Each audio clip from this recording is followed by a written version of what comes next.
Welcome back to the deep dive. Today we are strapping in for what is arguably one of the most critical topics in extreme physiology, decompression illness. Definitely. This is really where physics and the delicate mechanisms of the human body can violently intersect. And our source material today is pretty exceptional. It's a monumental, really comprehensive overview of DCI, incredibly detailed and originally intended for the Oxford Handbook of Diving and Hyperbaric Medicine. That's right. It's dense stuff. But our mission today is to, distill the core knowledge you really need. DCI, decompression illness, is the collective clinical term for two distinct diving maladies, decompression sickness, or DCS, Right. and arterial gas embolism, AGE. hmm Both are caused by bubbles, that's the common factor, but understanding the differences in how those bubbles get there is absolutely crucial. And for you, the listener, the goal of this deep dive is to move beyond just the surface level, to really grasp the true pathophysiology, understand the strange paradoxes that, well, confound even doctors sometimes, and be thoroughly informed on the cutting edge of prevention and definitive treatment. It's kind of the ultimate knowledge shortcut in diving medicine.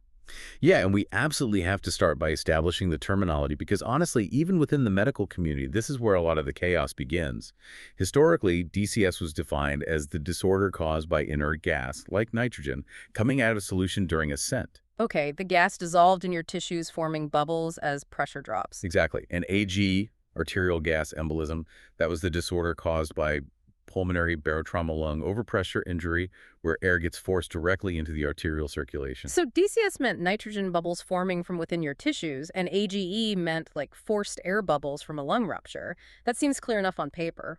It seemed clear, yes, until the late 1980s. That's when researchers started realizing there was this very strong, undeniable association between serious neurological DCS, we're talking spinal cord injury, inner ear problems, cerebral symptoms, and the presence of a right-to-left shunt in the heart. Most notably, a patent foramen ovale, or PFO. Exactly.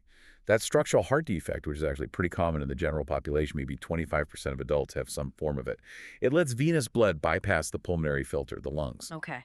So if the nitrogen bubbles forming from supersaturation, classic DCS bubbles, could cross that PFO into the arterial system. Yep. Well, they behaved exactly like the levels introduced by lung trauma in AGE. Clinically, think about it. If a patient presented with severe stroke-like symptoms minutes after surfacing from a dive. How could you tell which kind of bubble it was? Precisely. How could a physician confidently distinguish if those arterial bubbles originated from nitrogen dissolving out of tissue or from a lung rupture? The clinical picture could look identical in severe cases. So the distinction, it just sort of collapsed in practice. It really did for those severe neurological cases. The strong link between those symptoms and PFO essentially forced clinicians to admit that the specific origin of the bubble, the pathophysiology, was often irrelevant in the acute presentation. You just had arterial bubbles causing havoc. Right. The immediate problem was the same regardless of the source. Yes. And this uncertainty led to the creation of the umbrella term, decompression illness, or DCI. It was designed specifically to avoid implying a definite bubble source when the clinical presentation was ambiguous. It allows for broader clinical management terms. So for instance, instead of arguing if leg weakness was spinal DCS or maybe even AGE, you just call it progressive neurological DCI. Makes sense. Exactly. That was the intent. However, the source does note the modern problem. DCI and DCS are now often used, frankly, chaotically and interchangeably, which creates confusion. And technically, AGE is a subset of DCI, yet you often see it discussed completely separately in articles and research. So how are we approaching it today? For this deep dive, we'll stick to the generally agreed approach. We use the collective term DCI when we're talking about clinical management and treatment because, well, the hyperbaric treatment protocol is essentially the same for both serious DCS and AGE. Okay. But we'll revert back to DCS and AGE when we're breaking down the specific underlying causes, the pathophysiology, because they are distinct processes. Excellent. Let's do a quick snapshot of the unique characteristics then. DCS, that's the nitrogen coming out of solution 1, you described it as protean. That's right, protein, meaning it can manifest in incredibly diverse ways. It really runs the gamut from mild and irritating symptoms, the classic musculoskeletal pain, the bends, often called type I DCS, or maybe just a simple skin rash, Right. all the way up to severe neurological effects, like vertigo from inner ear involvement, or even frank paralysis from spinal cord damage, often called type 2 DCS. And the onset time can be surprisingly variable, too. Sometimes it's minutes after surfacing, sometimes it can take hours. And AG, arterial gas embolism. AG is defined by its speed and severity. Because those bubbles are introduced directly into the arterial circulation from that lung rupture event, the principal target is almost always the brain. It typically presents immediately upon surfacing, or certainly within the first 5 minutes, with acute, often dramatic, stroke-like symptoms. It's a true medical emergency from the very first second. Okay, let's pull the thread on the mechanics of DCS first. This all hinges on how our bodies handle inert gas, particularly nitrogen, during a dive and ascent. Right. So when a diver descends breathing compressed gas, the partial pressure of nitrogen in the air they breathe increases with depth. Basic physics dictates that nitrogen will then diffuse from the blood, where the partial pressure is high, into the body tissues, where it's initially lower. And different tissues soak up this nitrogen at different speeds, right? Absolutely. The body's tissues are often modeled as different perfusion-limited compartments. We talk about fast tissues and slow tissues. Well-perfused tissues, like the brain and spinal cord, equilibrate with the ambient nitrogen pressure very quickly. They load up with gas fast. Okay. But less perfused tissues, or tissues where nitrogen is highly soluble, like adipose tissue, body fat, or ligaments and tendons, those are the slow tissues. They take much longer to become saturated with nitrogen, and crucially, they take much longer to release it during ascent. And the moment of danger is the ascent, when the surrounding water pressure drops faster than the nitrogen can get out of those slow tissues. Precisely. That creates a state called supersaturation. That's a condition where the sum of all the gas partial pressures dissolved within a tissue actually exceeds the surrounding ambient pressure. Our source emphasizes this. Supersaturation is the fundamental, non-negotiable requirement for bubble formation in DCS. No supersaturation, no DCS bubbles. This takes us directly to one of the big theoretical mysteries, doesn't it? The paradox of bubble formation. Because, mathematically speaking, the pressure difference required for a brand new bubble to just spontaneously form de novo in a pure liquid like blood is immense. It's huge. The source cites a figure of over 11.2 megapascals needed just to form a tiny 10-nanometer bubble in blood. That's equivalent to hundreds of meters of water pressure. It's an impossible scenario for normal diving. If that were true, nobody would ever get bent. Exactly. But we know bubbles form readily. In fact, venous bubbles, bubbles in the veins, have been detected using Doppler ultrasound after saturation exposures at just 3.4 meters of seawater depth. That implies only about 30 kilopascals of supersaturation, tiny compared to the theoretical requirement. So there's a massive gap between theory and reality. If bubbles don't form spontaneously, then they must be forming from something that's already there. And that leads us to the universally accepted explanation: the existence of microscopic gas, micronuclei. These are thought to be pre-existing, submicroscopic pockets of gas, sometimes called cavitation centers, that are stabilized somehow within the body. Like tiny seeds waiting for the right conditions.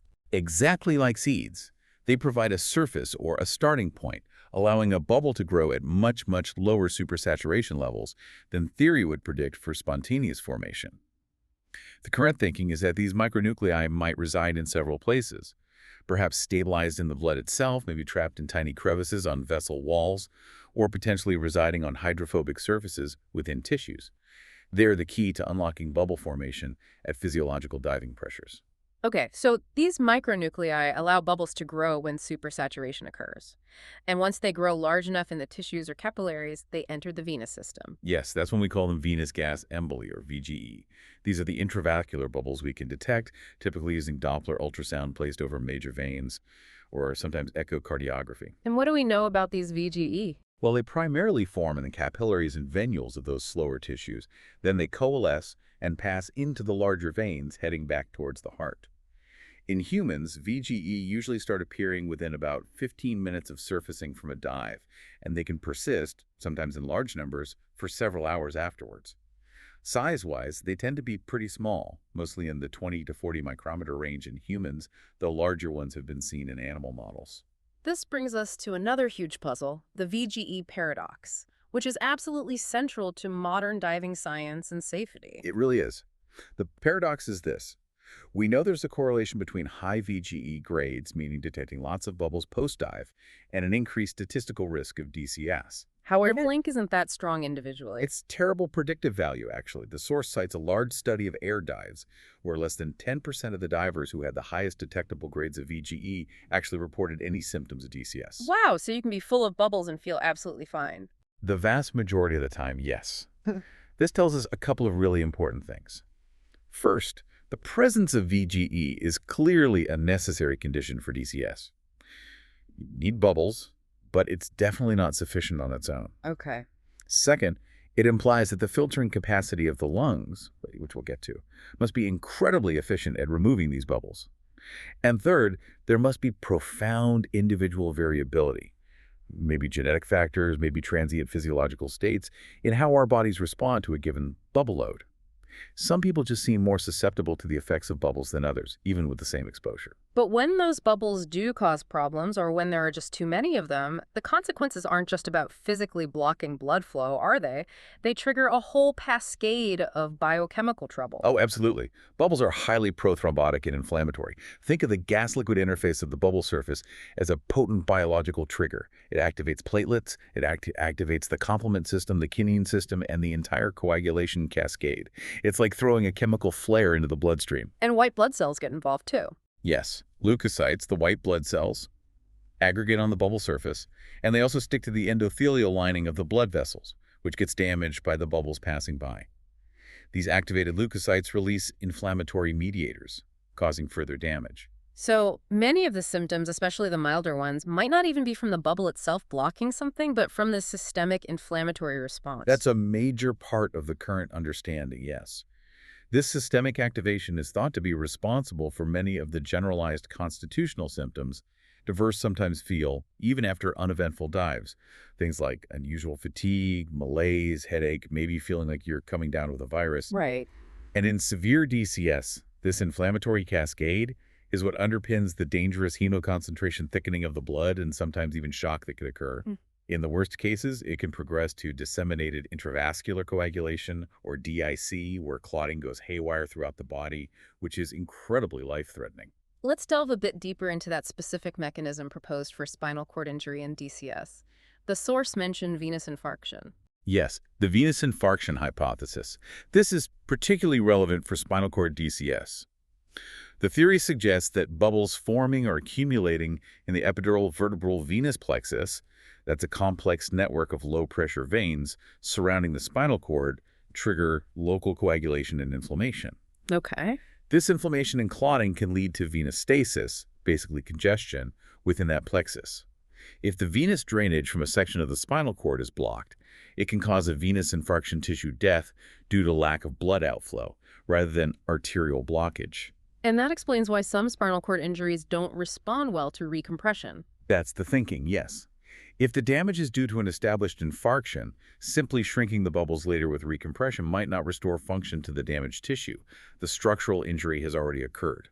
It's a plausible explanation for those devastating cases that have poor outcomes despite prompt treatment. Makes sense. The source also mentioned microparticles. What's their role? Microparticles are these tiny submicron fragments shed from activated or stressed cells like platelets or endothelial cells. Their levels are known to be elevated after diving, and they can carry pro-inflammatory and pro-coagulant signals. Bubbles might activate them or their release. So could they be the primary culprits carrying the damage signals? The source makes a really crucial distinction here. While microparticles likely contribute to the overall inflammatory picture, they are unlikely to be the primary vector of injury in the neurological forms of DCS that are strongly linked to PFOs. Why is that? Because the lungs don't filter microparticles effectively. They're small enough to pass right through the pulmonary capillaries. If microparticles were the main cause of, say, cerebral or inner ear DCS, then having a PFO hole bypassing the lung filter shouldn't matter so much. Oh, I see. But we know PFOs matter immensely for those types of DCS. The decades of strong association between large PFOs and neurological DCS confirms that it's the physical bubbles themselves, shunting from the venous to the arterial side via the PFO, that are the critical vector of harm in those cases. The bubbles need to bypass the lung filter. That distinction about filtering perfectly sets up the next section, how VGE are distributed and this whole PFO paradox. Right. So under normal circumstances, those VGE formed in the tissues travel through the veins to the right side of the heart and then immediately get pumped into the pulmonary artery heading to the lungs. And the lungs act as the first line of defense. Exactly. Yeah. The pulmonary capillary bed is this vast low-pressure network that acts as an incredibly efficient filter. It traps the vast majority of VGE. The bubbles get stuck there, nitrogen diffuses out into the alveoli down its pressure gradient, and the bubbles shrink and disappear, usually without causing any issue. Usually. But what if the bubble load is just too massive? Then the filter can be overwhelmed. If the sheer volume of VGE entering the pulmonary circulation exceeds a certain threshold, it can significantly increase the pressure in the pulmonary artery. This can lead to acute right heart strain, even failure, and cause symptoms like chest pain, persistent cough, and severe shortness of breath dyspnea. This is known as cardiopulmonary DCS, sometimes called the chokes. It's rare, but it can be very serious, even fatal. Okay, so that's when the filter gets overwhelmed. But the PFO is about the filter being bypassed. We know the association is strong between large, easily provoked PFOs and those specific shunt-related DCS manifestations, skin bends, inner ear problems, cerebral symptoms, and even some spinal cord issues. Yes, as we said, about 25% of adults have some form of PFO, though probably less than 2% have the type of large defect that readily allows significant shunting and is strongly associated with serious DCI. When VGE arrive at the right atrium during a time when the PFO is open, which can happen during straining, coughing, or even just normal physiological pressure changes, they can cross directly into the left atrium, Bypassing the lungs. completely bypassing the pulmonary filter. They are now arterialized gas emboli, free to travel anywhere the arterial blood goes. But here's the paradox we touched on earlier, which the source really digs into. If these tiny arterialized VGE, maybe only 20, 40 micrometers, cause such devastating neurological symptoms, why doesn't diagnostic bubble contrast testing for PFO cause strokes all the time? That's the million-dollar question, isn't it? Because during that test, saline mixed with microbubbles is injected intravenously. You perform a maneuver like a Valsalva to encourage shunting, and the test is positive if bubbles are seen crossing the PFO and entering the cerebral circulation via ultrasound. The brain literally gets showered with tiny bubbles. Yet, serious complications from that test are exceedingly rare, usually just transient visual disturbances or maybe a mild headache, nothing like the paralysis or vertigo seen in DCS. This apparent contradiction leads to perhaps the most profound physiological insight discussed in the source material. Tissue supersaturation is the key determinant of injury from small arterialized bubbles. Explain that. Okay, mathematical modeling predicts that these tiny arterialized VGE, once they cross the PFO and enter the systemic arterial blood, which is typically not supersaturated with nitrogen soon after surfacing, should have a very short lifespan, maybe only seconds. They should just dissolve. They should rapidly involute, shrink, and dissolve, or maybe just get pushed along into smaller capillaries without causing major blockage, because the nitrogen pressure gradient favors gas moving out of the bubble into the surrounding non-supersaturated blood and tissue. They simply shouldn't persist long enough to cause significant ischemic damage, unless they arrive somewhere special. unless they arrive in a tissue that is both functionally sensitive to disruption and, critically, remains supersaturated with nitrogen for some time after the dive. So if the bubble lands in a supersaturated tissue. The game changes. Now the nitrogen pressure gradient is reversed. Nitrogen from the surrounding supersaturated tissue will diffuse into the tiny bubble, causing it to stabilize or even grow. Now it can persist, block microcirculation, cause mechanical disruption, and trigger inflammation, leading to ischemia and injury in that specific vulnerable supersaturated tissue.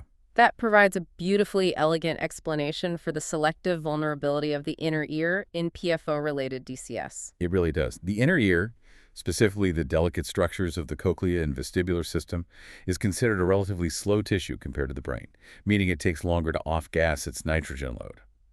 Physiological modeling estimates that the inner ear likely remains significantly supersaturated for approximately 30 minutes after surfacing from many types of dives. And clinically? Clinically, that timing lines up almost perfectly. The source states that around 75% of inner ear DCS symptoms, the vertigo, the ataxia, the hearing loss, begin within that crucial first half-hour post-dive. Meanwhile, the brain, which receives a huge blood flow, is an extremely fast tissue. Correct. The brain dumps its nitrogen load very quickly. It exhibits little or no significant supersaturation shortly after a typical recreational dive profile. So those tiny arterialized bubbles arriving via a PFO early on encounter non-supersaturated brain tissue. So they just shrink or move on? They likely involute rapidly or redistribute harmlessly.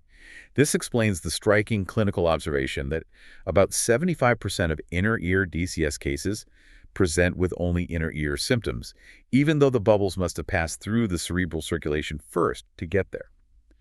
The brain is resistant because it's already degassed. The inner ear is vulnerable because it's still gassed up, supersaturated. Okay, so when we do see cerebral DCS that's associated with a PFO, it tends not to be those large, dense, focal stroke-like events that we associate more with AGE. Generally, no. PFO-associated cerebral DCS is more often described as causing milder, more diffuse dysexecutive symptoms, things like difficulty concentrating, short-term memory problems, unusual fatigue, maybe mood changes, or irritability. And the proposed mechanism for that? The thinking is that instead of one large bubble causing a major blockage, it might be the cumulative effect of a large number of these small, transient, redistributing bubbles, repeatedly insulting the cerebral microvasculature. This could compromise the integrity of the blood-brain barrier, incite low-grade vasculitic or inflammatory changes, and impair the brain's ability to regulate its own blood flow effectively, cerebral vasoactivity and autoregulation. It's more of a global functional impairment than a localized infarct. So having a PFO isn't a guarantee of trouble on every dive. It's only dangerous when a specific unlucky sequence of events lines up. Absolutely. A PFO only contributes to DCS when you get that perfect storm, that triple conjunction. First, you need to have produced a significant number of VGE from the dive itself, meaning enough supersaturation occurred, maybe due to the profile or individual factors. Second, the PFO needs to be open and shunting at the time those VGE arrive at the heart. And third, those shunted arterialized bubbles need to arrive in a target tissue that is still sufficiently supersaturated to allow them to persist and grow. All three need to happen simultaneously. We should also briefly mention the alternative shunt pathway you alluded to earlier. Right. The intrapulmonary arteriovenous anastomosis, or IPAVIA. These are basically tiny shortcut channels within the lung tissue itself that connect pulmonary arterioles directly to pulmonary venules, bypassing the main capillary filtering bed. And they're not always open. What's fascinating about IPAVIA is that they seem to be dynamic. They might be functionally closed or carrying very little blood flow during rest, but they can open up or dilate significantly during certain conditions, particularly during exercise or periods of increased cardiac output. So exertion after a dive could open these up. Potentially, yes. This offers another plausible route for VGE to bypass the main pulmonary filter and gain access to the arterial circulation, especially if someone engages in strenuous activity shortly after surfacing. It adds another layer to why post-dive exertion is considered a risk factor. Okay, that covers the bubble pathways.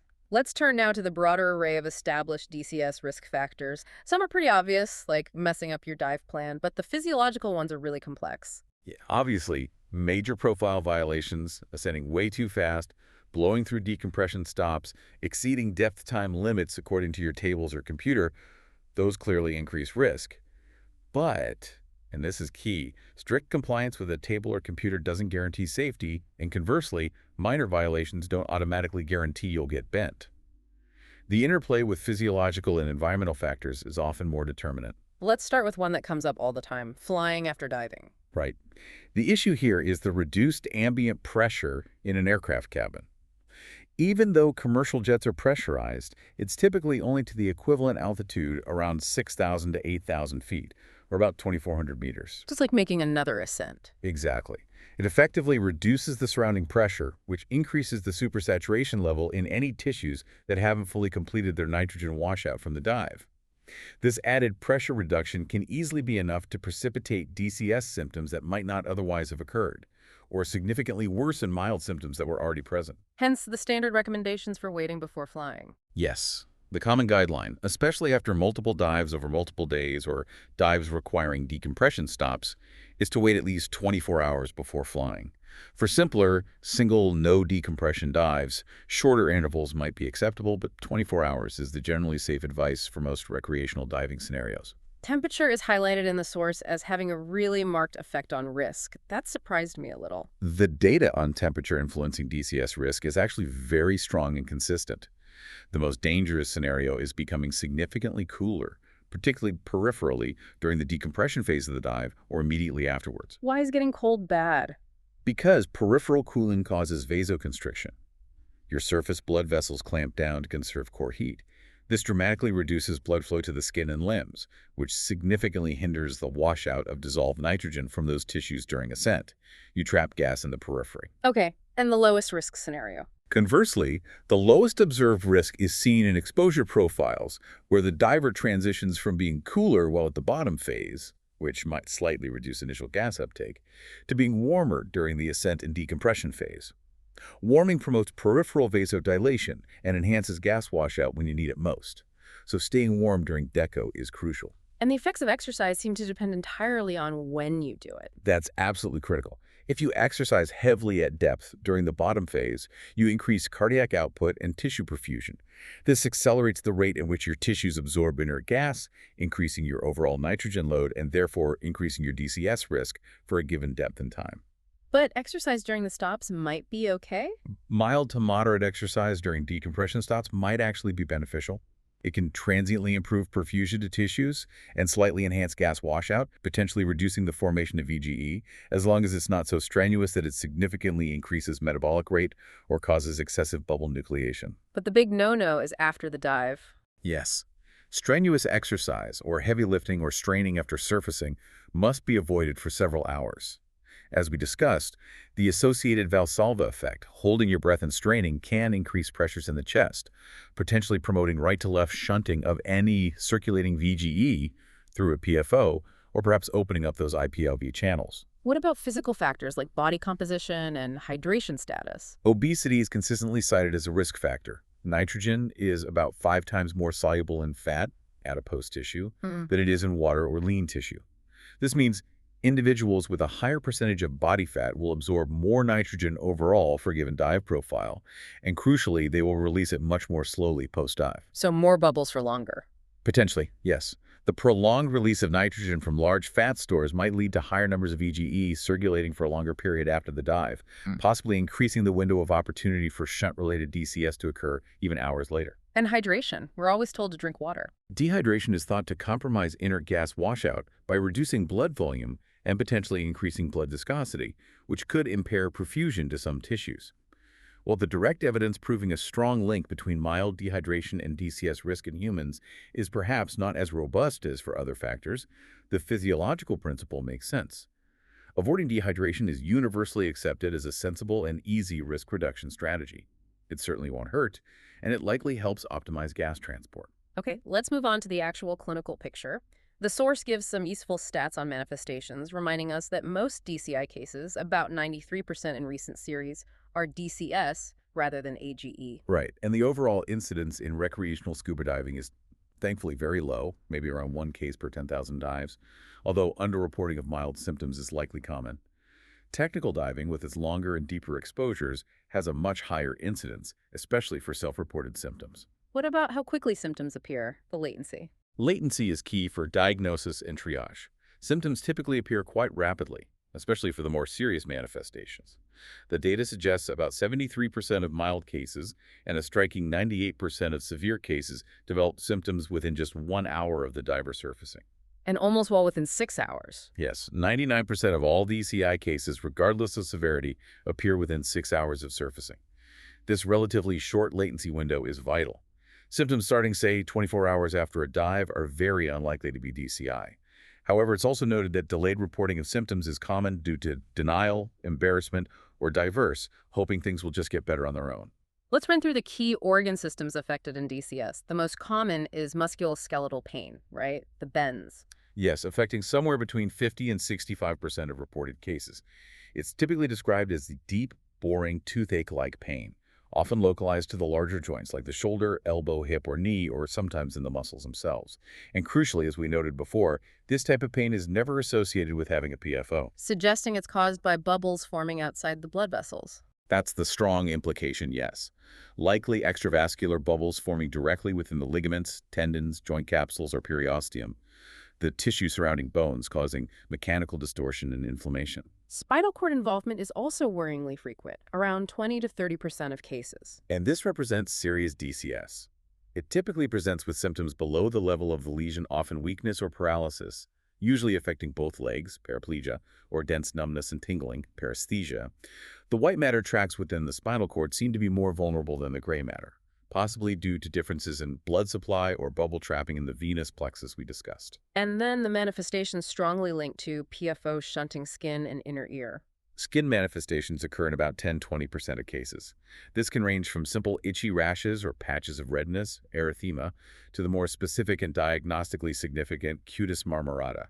That's a blotchy, purplish, net-like, marbled pattern on the skin, often on the torso, shoulders, or thighs. Cutis marmorata is frequently associated with PFOs. Why would skid symptoms need a PFO? The thinking is that it requires arterialized bubbles reaching the skin microcirculation, and the skin itself needs to be sufficiently supersaturated with nitrogen for those bubbles to persist and cause the visible vascular reaction. Okay. And the inner ear? Inner ear DCS affects about 10–20% of cases. It most commonly presents with vestibular symptoms, things like severe vertigo, room spinning, dizziness, loss of balance, ataxia, nausea, and vomiting. Cochlear symptoms like hearing loss or tinnitus, ringing, can also occur but are generally less common than the balance problems. And it's often the only symptom. Yes, strikingly often. In about 75% of inner ear DCS cases, it's an isolated finding, no other neurological or joint symptoms. This really reinforces that idea of selective tissue vulnerability based on prolonged supersaturation in the inner ear compared to other tissues like the brain. What about brain involvement in DCS? True cerebral DCS linked to PFOs accounts for maybe 5–10% of cases.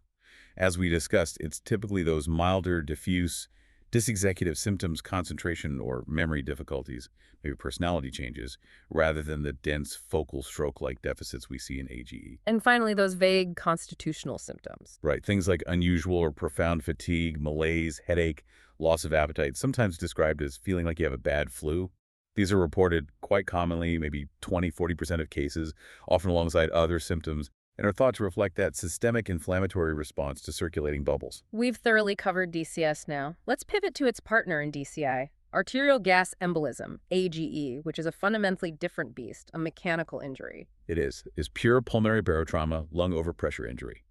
The mechanism is brutally simple. During ascent from any compressed gas dive, if gas becomes trapped in a portion of the lung, maybe due to voluntary breath holding, or perhaps laryngospasm, severe coughing, or even an underlying lung abnormality like a cyst or bulla, The trapped gas expands. rapidly expands according to Boyle's law as the external pressure drops. This expanding gas stretches and eventually ruptures the delicate alveolar walls. This rupture forces gas, usually large macrobubbles compared to DCS VGE, directly into the pulmonary capillaries and then into the pulmonary veins, which leads straight to the left side of the heart. And from there, into the systemic arterial circulation. Exactly. So you get immediate arterial gas embolism. And the unique risk profile for AGE is that it doesn't require a deep or long dive, right? It can happen even in very shallow water. Absolutely. This is a critical point. AGE can occur from an ascent, from depths as shallow as 1 meter, or even just surfacing improperly in a swimming pool after breathing from scuba at the bottom. Why? Because the greatest proportional volume change occurs near the surface. Gas doubles in volume going from 10 meters to the surface, but it increases by a much larger percentage just going from, say, 2 meters to the surface. So the danger isn't the absolute pressure, it's the change in pressure during ascent if gas is trapped. Precisely. It's the expansion of trapped gas during that final part of the ascent that causes the rupture. What makes these AGE macrobubbles so immediately harmful compared to the typically smaller VGE from DCS? Several things. First, they are generally larger. Second, they are introduced directly into the high-pressure arterial system, so they distribute widely and quickly. And third, because they are larger and often composed mostly of air, which has less nitrogen than a DCS bubble formed from dissolved gas, they won't shrink or involute nearly as quickly as small VGE might in non-supersaturated blood. And the brain is the prime target. The brain is the most critical target because it receives about 15–20% of the total cardiac output and is exquisitely sensitive to oxygen deprivation. Distribution isn't entirely random, blood flow patterns matter. Buoyancy might also play a role, potentially tracking bubbles more superiorly, perhaps favoring the right cerebral circulation slightly if the person is upright. So they cause immediate blockage like a stroke. Yes, these larger bubbles can cause temporary or sometimes persistent obstruction of arterioles, particularly in watershed areas between major arterial territories where flow is more tenuous. This leads to immediate focal neurological deficits, classic stroke-like ischemia. But the damage mechanism doesn't stop there, even if the bubble moves on. Ah, this is the secondary inflammatory hit. Exactly. This is a key insight into AG pathophysiology highlighted by the source. Mm-hmm. Even if a macrobubble only transits through a vessel briefly before fragmenting or moving downstream, its passage causes significant mechanical damage to the delicate endothelial lining of the blood vessel wall and disrupts the blood-brain barrier. Triggering inflammation. Yes, this initial damage incites a potent secondary inflammatory reaction.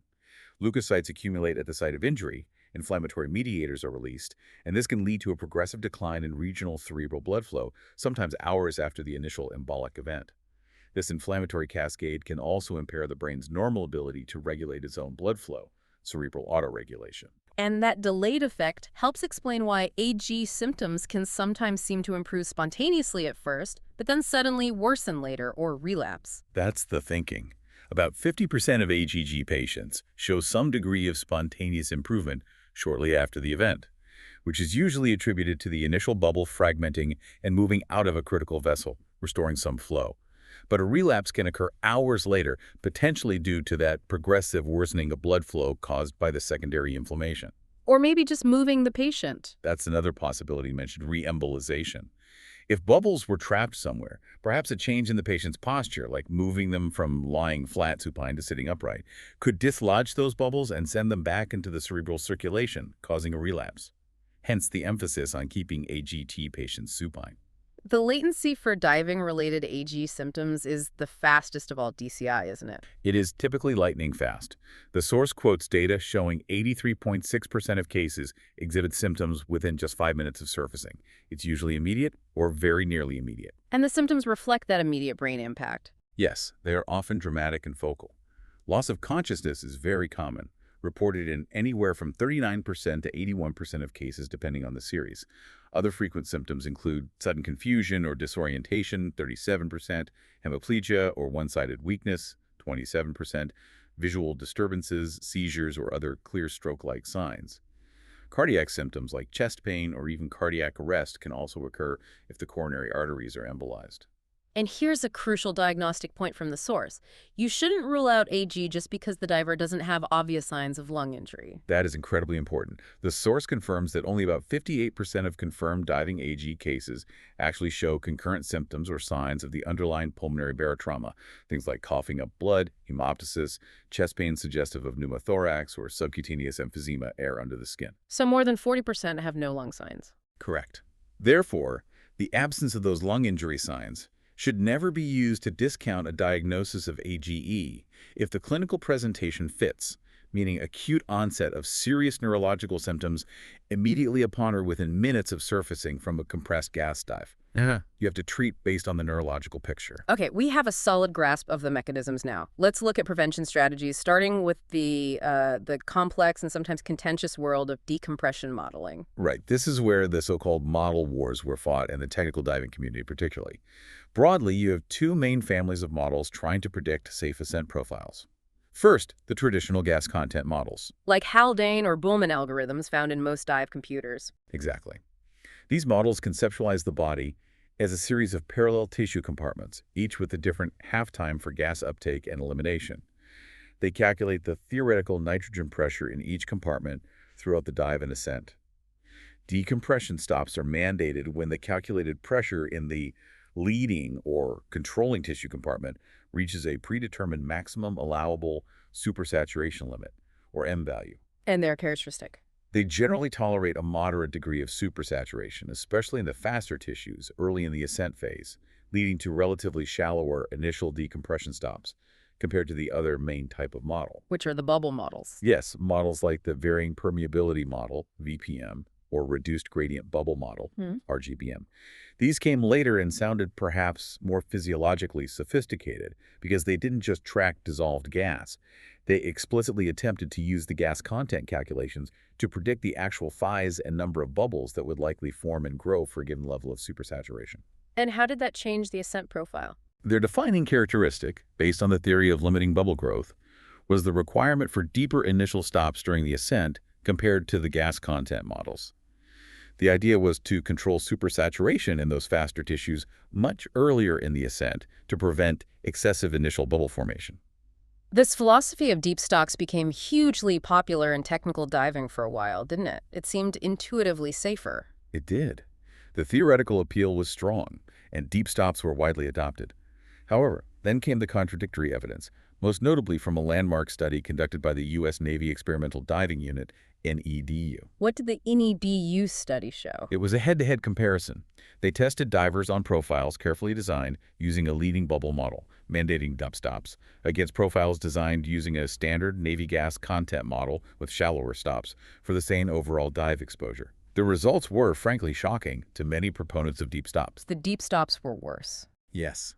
The deep stop profile resulted in statistically higher rates of DCS and significantly more detectable VGE post-dive compared to the traditional shallower stop profile. Wow, so why did the deep stops fail? It really does seem counterintuitive. The central reason identified was that while the deep stops did indeed limit supersaturation the fastest tissues early on, the divers spent significantly more time at intermediate depths where the slower tissue compartments were still well below saturation. So the slow tissues just kept soaking up more gas. Exactly. They continued to absorb inert gas during those mandated deep stops.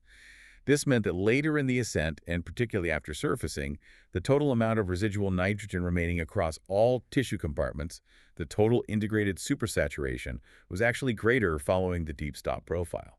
You essentially traded a little less stress on fast tissues early for a much bigger overall gas load in the slow tissues later. Fascinating. You increased the total nitrogen burden that needed to be eliminated post-dive. Precisely, which ultimately led to more bubble formation and higher DCS risk. So the modern approach isn't really deep stops anymore, but modifying the traditional gas content models using something called gradient factors, or GF. Gradient factors are a very pragmatic and widely used method now, especially in technical diving computers. They allow divers to adjust the conservatism of a standard Bullman-style algorithm. They work by setting two percentages. GF low determines how closely you approach the maximum allowed supersaturation limit, the M value, at your first required decompression stop. GF high sets the percentage you're allowed at the surface. So a lower GF means more conservative, deeper stops. A lower GF low value, say 30%, means your first stop will be deeper, as you're only allowing yourself to reach 30% of the theoretical limit at that point. A higher GF low, say 80%, means your first stop will be shallower, similarly for GF high at the surface. And how has practice changed since the NEDU results? Well, based on the evidence against extreme deep stops causing higher slow tissue loading, there has been a significant shift away from using very low GF low values like 10% or 20%, which produce those very deep initial stops. Divers are now more commonly using higher GF low settings, perhaps in the 50% to 80% range, resulting in shallower initial stops combined with a conservative low GF high, like 70% or 80%, to control the final phase of ascent. It's about finding a balance. Beyond the dive profile itself, managing PFO risk is obviously key for prevention in those individuals who might be susceptible. We know universal screening for PFO in all divers isn't recommended. No, it's considered economically and logistically inappropriate and potentially overly alarming. Remember, PFOs are common, but serious PFO-related DCS is relatively rare. The general consensus is that PFO testing should be considered, usually after discussion with a diving medicine specialist, if a diver experiences one, or certainly two, episodes of DCI where the symptoms strongly suggest shunting was involved, like unexplained neurological, inner ear, or severe skin manifestations. Okay. And if a significant, easily shuntable PFO is found in a diver, what are their options? There are basically three main paths forward, and it requires careful discussion between the diver and their physician. First, the most conservative option is simply to cease diving, or at least cease the type of diving that led to the incident. Okay. Second. Second is to continue diving, but adopt significantly more conservative diving practices. This isn't just tweaking a computer setting, it means strict limits on depth and bottom time, staying well within established no decompression limits, potentially using nitrox, which has less nitrogen, even for shallow dives, making longer and slower safety stops, potentially adding extra shallow deco time even if not required, and critically, being meticulous about avoiding any post-dive exertion or straining for at least 3 hours to minimize the chance of provoking shunting. And the third option? The third option, which is becoming increasingly common, especially for dedicated divers or those involved in technical diving who wish to continue more ambitious profiles, is transvenous PFO closure. This is a minimally invasive procedure where a device is inserted via a catheter through veins to permanently close the PFO tunnel. Is it effective for preventing DCS? The procedure itself generally has low complication rates, and there is accumulating evidence suggesting that successful PFO closure significantly reduces the risk of recurrent shunt-related DCS. It's certainly a viable option for motivated divers after appropriate medical consultation. What about behavioral things? Can preconditioning your body help? Does exercising before a dive actually do anything? There is some promising, though not yet definitive, data suggesting it might. Studies have looked at moderate aerobic exercise performed anywhere from 2 hours up to 24 hours prior to a dive. Some results suggest this pre-dive exercise might reduce the amount of VGE detected post-dive and potentially lower DCS risk. How might that work? The proposed mechanisms are speculative, but include things like favorable conditioning of the endothelium, the blood vessel lining, potentially reducing micronuclei populations, or altering inflammatory responses. It's an active area of research. As we mentioned, mild exercise during decompression might also help by enhancing perfusion. But again, just to hammer it home, strenuous exercise after the dive is bad. Absolutely contraindicated due to the risk of provoking shunting. Best relax for a few hours post-dive. The source also mentions a few other experimental strategies. Yes, things like pre-dive oxygen breathing, trying to enhance nitric oxide production, which affects blood vessel function, whole body vibration, heat exposure like sauna use, even eating dark chocolate, rich in flavonols, have shown some potential positive effects on VGE levels or other physiological markers in preliminary studies. However, none of these are currently mainstream, validated prevention strategies and require much more research before any recommendations can be made. Okay, let's transition now to the final and perhaps most critical topic, the actual treatment of decompression illness, DCI, once it's suspected. Right. And the good news is that treatment, particularly the definitive hyperbaric treatment, is highly standardized and generally effective, especially if initiated promptly for serious cases. The approach is largely the same regardless of whether the underlying cause is DCS or AGE, which again reinforces the clinical utility of that umbrella DCI term. Success often hinges on good initial first aid and efficient evacuation. Let's start with that acute first aid management. There's been a significant change recently regarding how the patient should be positioned, hasn't there? Yes, this is a really important update. After ensuring basic life support, airway, breathing, circulation, standard CPR if needed, though prognosis is poor if resuscitation is required in the field. The positioning is vital. The current recommendation is that the patient should be placed supine lying flat on their back and maintained in that position throughout assessment and evacuation if possible. What about the old Trendelenburg position, head down, feet up? That was previously recommended, especially for AGE, with the theory it might help keep bubbles out of the brain. However, retrospective reviews of AG cases found that the Trendelenburg position was actually associated with worse neurological outcomes. The thinking now is that it might increase intracranial pressure, worsen cerebral edema, or potentially complicate bubble dynamics in the brain. So Trendelenburg is now strongly discouraged. Supine is the standard. Okay, supine. And the absolute cornerstone of first aid is oxygen, oxygen, oxygen. It is absolutely the single most important and effective field intervention for any suspected DCI. The goal is to administer the highest possible concentration of inspired oxygen, ideally 100%, as soon as possible and continuously. Why is oxygen so critical? Its primary purpose in this acute phase is to maximize the nitrogen window. By having the diver breathe pure oxygen, you dramatically lower the partial pressure of nitrogen in their arterial blood and lungs. This creates the largest possible diffusion gradient, pulling dissolved nitrogen out of the tissues and, crucially, pulling nitrogen out of any bubbles that are present, causing them to shrink and involute more rapidly.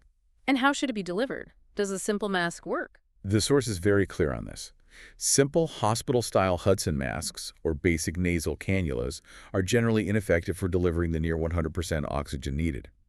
For a conscious breathing patient, the most efficient system is a demand valve regulator, like on scuba gear, connected to an oxygen cylinder, delivered via an aerosol mask or a mouthpiece with the nose clip.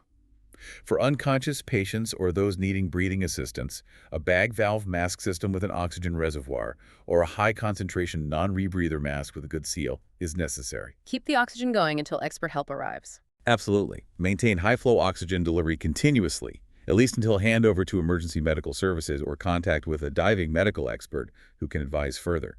Early on, there's generally no need for air brakes. The priority is maximizing denitrogenation. What about fluids? Fluid management is also important. Dehydration can worsen outcomes. If the patient is conscious, alert, and able to swallow safely, encouraging them to drink oral fluids, preferably water or non-caffeinated, non-carbonated sports drinks is recommended. Avoid giving anything by mouth if their level of consciousness is impaired due to aspiration risk. And IV fluids. Intravenous fluids are essential and potentially life-saving in those fulminant DCI cases presenting with hemoconcentration, shock, or significant neurological injury. Starting an IV line and administering isotonic crystalloid fluids like normal saline or lactated ringers is advisable in most serious cases to help maintain blood pressure, tissue perfusion, and urine output. Fluid resuscitation should be guided by clinical signs and titrated to maintain adequate urine output, around 0.5 to 1 milli-TI/hour. Other simple first aid measures. Keep them warm. Yes, definitely prevent hypothermia. Getting cold can cause peripheral vasoconstriction and hinder nitrogen washout, just like during decompression. Keep the victim covered and warm. The source also mentions that based on evidence we'll discuss later, administering an oral non-steroidal anti-inflammatory drug, NSAID, if available and not contraindicated, is supported for use by first responders in suspected DCI. Okay, first aid sorted. Now, triage and evacuation. This is where that major paradigm shift in managing mild DCS comes in, right? Yes, this is a significant evolution in thinking over the last couple of decades. Historically, any suspected DCS, no matter how mild, was considered an absolute indication for immediate recompression in a hyperbaric chamber. But that's changed. The current understanding, supported by accumulating evidence and reflected in the source, is that truly mild DCS often tends towards spontaneous resolution, even without recompression. We're talking specifically about cases limited to certain symptoms: stable musculoskeletal pain only, simple bends; typical skin manifestations like cutis marmorata; vague constitutional symptoms like fatigue; or maybe some mild non-dermatomal paresthesia, unusual sensations not fitting a nerve root pattern. So, if someone just has an achy elbow after a dive, If a hyperbaric chamber is readily accessible without significant delay or logistical hardship, then recompression therapy is still generally recommended, even for mild cases, as it usually provides the fastest symptom relief and resolution. but if getting to a chamber is difficult or involves a long delay, This is the key shift.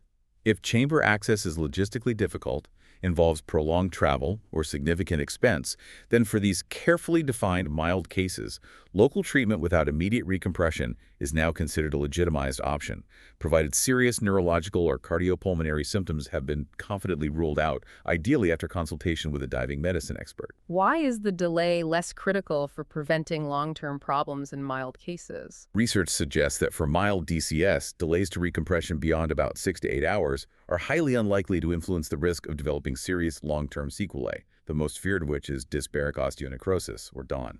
Bone death caused by bubble injury. Exactly. DON is a potentially crippling condition where bone tissue dies due to vascular compromise, often affecting the hips, shoulders, or knees. It's thought that the window for preventing DON with recompression is relatively early. So if you can't get to a chamber within that rough 6 to 8 hour window for a mild case, the benefit of recompression specifically for preventing DON becomes questionable. Local management with 100% oxygen, fluids, and possibly NSAIDs might be appropriate after expert consultation. But for serious DCS neurological, inner ear, cardiopulmonary, or for any suspected AGE, delay remains the enemy. Absolutely. For serious DCI, earlier treatment is always better. Studies consistently suggest an inflection point where the likelihood of incomplete recovery increases significantly if the delay to definitive recompression exceeds roughly 3 to 6 hours. For AGE, where immediate arterial blockage occurs, the critical window for maximum benefit from recompression is likely measured in minutes, although treatment is still beneficial later. So, prompt evacuation is key for serious cases. Yes. Contacting a diving emergency hotline, like DAN, the Divers Alert Network, or a regional hyperbaric center early, is critical for expert triage advice and coordinating the most appropriate and time-efficient evacuation plan. We should also note that even if there's been a long delay, hours or even days, recompression might still be beneficial for serious cases. Yes, definitely. While the maximum benefit for reversing the acute ischemic effects might be lost, hyperbaric oxygen has powerful anti-inflammatory and wound healing effects that can still be very valuable much later on, helping to mitigate secondary injury processes and promote recovery even days after the initial event. So significant delay doesn't necessarily mean treatment shouldn't be given.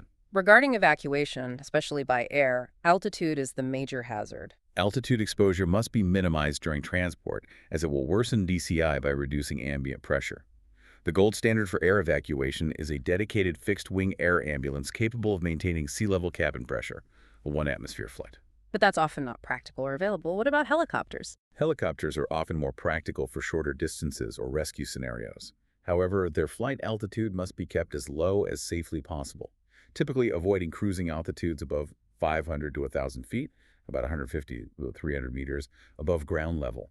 And throughout any air transport of a serious DCI patient, continuous 100% oxygen delivery must be maintained. Okay, the patient arrives at the hyperbaric facility. The definitive treatment is hyperbaric oxygen therapy, HBO. Let's walk through the 3 core ways. Bubble compression. Physically increasing the ambient pressure in the chamber shrinks the volume of any gas bubbles according to Boyle's law. The greatest proportional volume reduction actually occurs at relatively lower pressures, like going from surface pressure to the standard treatment depths of 18 meters, 2.8 ATA, or 9 meters, 1.9 ATA.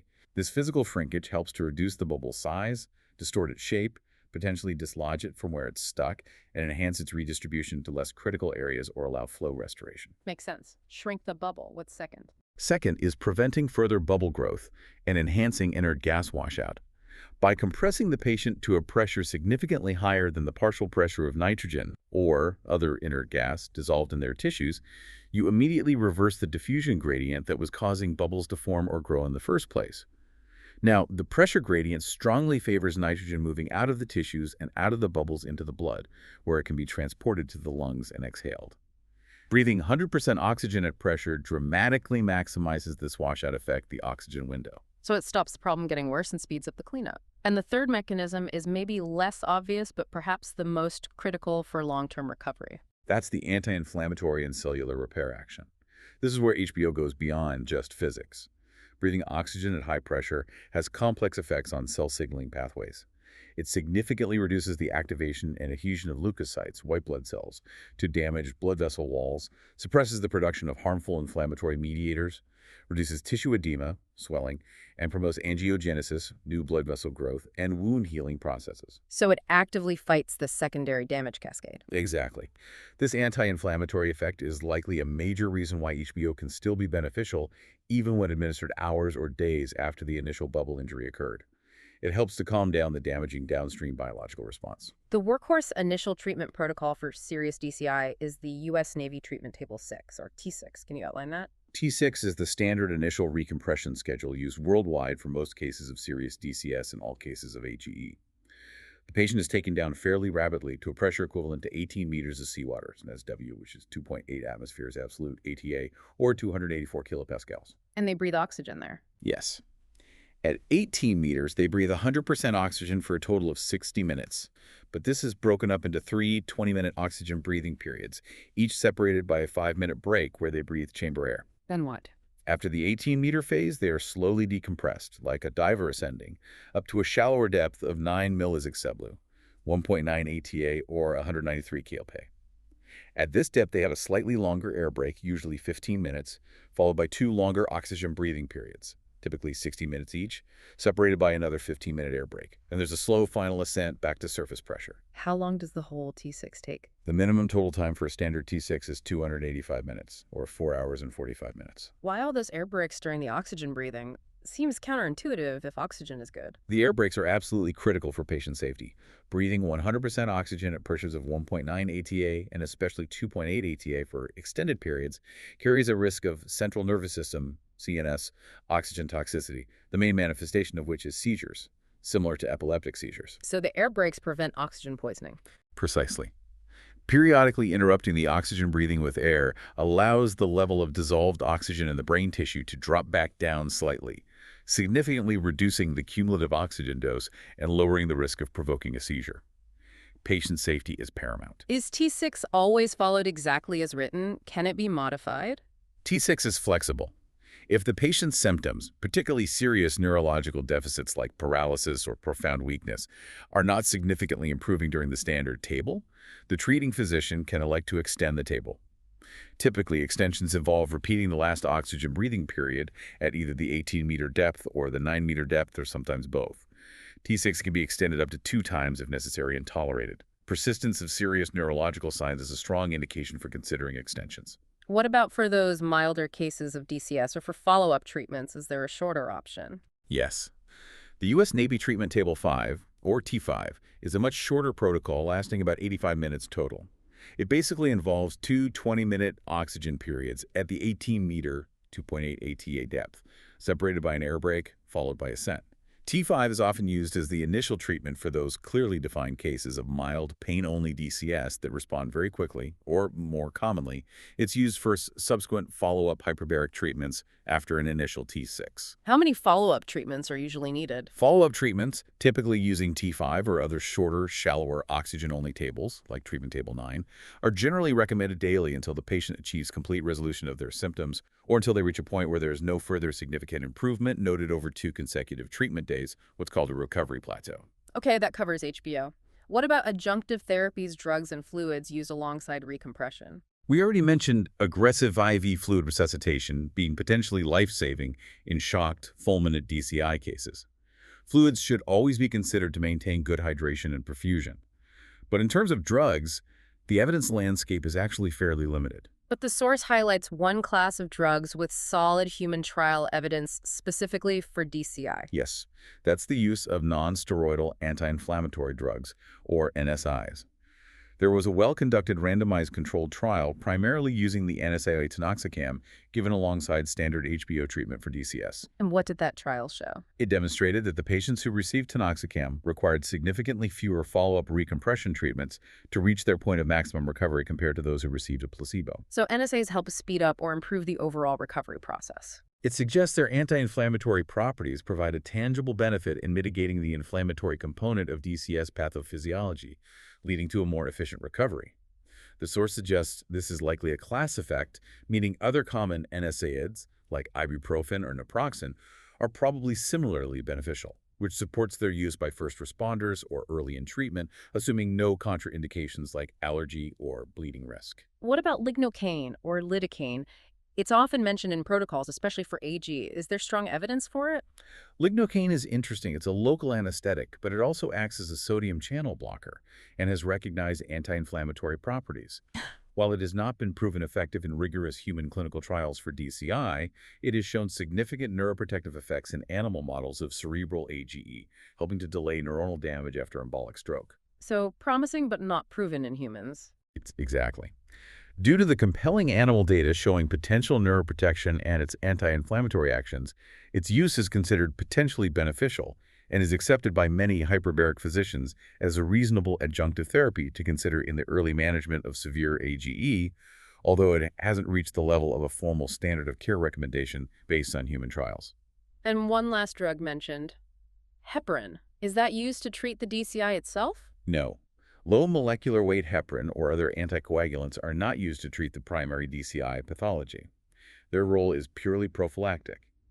They are recommended to prevent secondary complications like deep vein thrombosis, DVT, and subsequent pulmonary embolism in patients who are significantly immobile due to severe neurological DCI, such as spinal cord injury causing paralysis. Yeah. It's about preventing blood clots from forming in the legs due to immobility. This has been an incredibly thorough deep dive. Let's try to wrap up by recapping the absolute key takeaways and then touching on the critical advice for returning to activity after DCI event. Okay. I think the 3 absolutely major insights we've covered are, first, DCI is fundamentally a bubble-induced injury. But understanding the source of the bubble-dissolved gas coming out of solution in DCS versus lung overpressure forcing air into arteries in AGE is crucial because it dictates the typical severity, speed of onset, and pattern of symptoms. Right. Source matters. Second, the PFO paradox, the mystery of why tiny arterialized bubbles cause severe problems sometimes but not others, is largely resolved by understanding the critical role of tissue supersaturation. It dictates selective organ vulnerability, explaining, for example, why the inner ear often gets hit in DCS, while the faster-clearing brain is spared. Bubbles only grow and persist where the tissue remains gassed up. tissue state is key. And third, While prompt recompression with hyperbaric oxygen, usually following treatment table 6, remains the definitive gold standard treatment for all serious DCI, the management paradigm for, clearly defined, mild DCS has officially shifted. Local treatment without immediate recompression is now considered a legitimized option if chamber access involves significant logistical hurdles or delays, based on the understanding that late recompression offers little benefit for preventing long-term issues like DAWN in those mild cases. Okay, key takeaways covered. Now, for the diver who has unfortunately experienced DCI but has undergone treatment and hopefully recovered what needs to happen before they can even consider returning to diving. The source outlines 3 essential criteria that really must be met. First, the diver must have achieved full functional recovery back to their pre-incident baseline status. This ensures they have the necessary physical and cognitive reserve capacity to handle the stresses of diving and respond to potential emergencies safely. Any residual deficit is usually a contraindication. Okay, full recovery. What's next? Second, there must be no suspicion of underlying pulmonary barotrauma or lung pathology that might predispose them to recurrence, especially following an AGE event. This often requires specific pulmonary function testing and imaging to rule out things like cysts or emboli. And third, Any specific predisposition that likely contributed to the event, most notably a significant, easily shuntable PFO in cases of neurological or inner ear DCS, must be appropriately addressed either through PFO closure or by committing to extremely conservative diving practices, as we discussed. And is there a recommended waiting period after recovery? There's no universally mandated waiting time, but a common recommendation cited is to wait at least 1 month after full functional recovery has been achieved and the complete course of treatment, including any follow-ups, has been finished before resuming diving activities. Finally, the tricky question of flying after being treated for DCI. Yes, this is complex, and advice varies widely among physicians. The core issue, again, is the reduced cabin pressure potentially causing a relapse. The source makes an interesting point based on available data. Perhaps the most robust predictor of whether someone will have a relapse during flight is not necessarily how long they waited, but whether their DCI symptoms had fully and completely resolved before they got on the plane. So being symptom-free is maybe more important than the calendar. It seems to be a critical factor.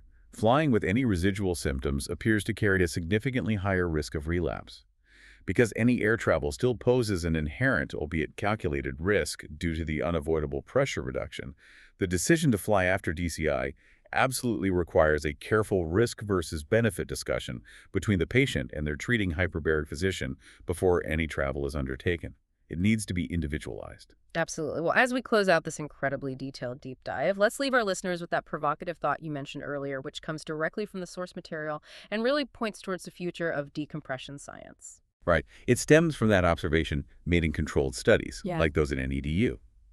The very same diver, performing identical, meticulously controlled dives on different days, often produces wildly variable amounts of venous gas emboli, VGE. The bubble counts can be totally different even when the dive profile is exactly the same. Exactly. So what does that profound intra-individual variability imply? It strongly suggests that while the dive profile itself, the depth, time, ascent rate clearly matters as the input stressor, it's only part of the risk equation.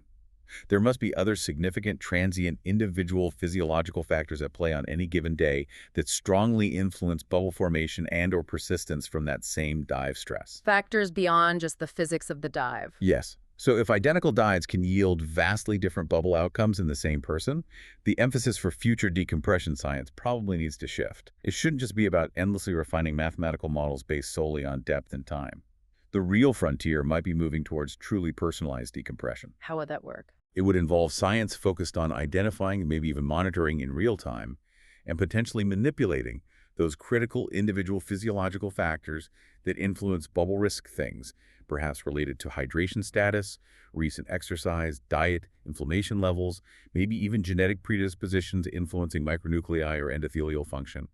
We need to move beyond just generalized physics towards understanding and managing personalized physiology in the context of decompression stress. A truly fascinating challenge for the future. Moving from dive tables to dive biology. Thank you so much for guiding us through this incredibly complex topic. Always a pleasure. We certainly hope this deep dive into decompression illness has provided valuable knowledge and helps empower you, the listener, to approach diving and the crucial safety procedures surrounding it with even greater confidence and a much deeper understanding.